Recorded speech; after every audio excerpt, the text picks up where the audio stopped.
தியா மணி 10 ஆச்சு, இன்னும் நீ தூங்கலை. இன்னைக்கு வரையும் நீ ஸ்கூலுக்கு போகல. பார்த்தா எக்ஸாம் வேறு போயிட்டுருக்கு. FA2 exam, sorry SA2 exam. நீ ஏன் இன்னைக்கு ஸ்கூலுக்கு போகலன்னு டீச்சர்கிட்ட நீ என்ன சொல்லுவ?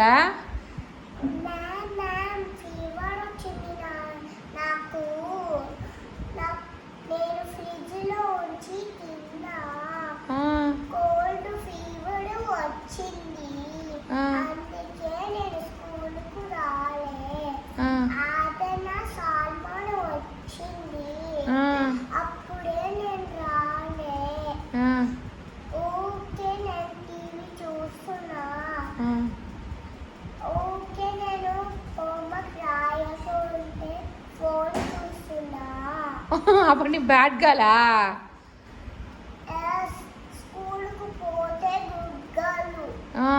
పోలే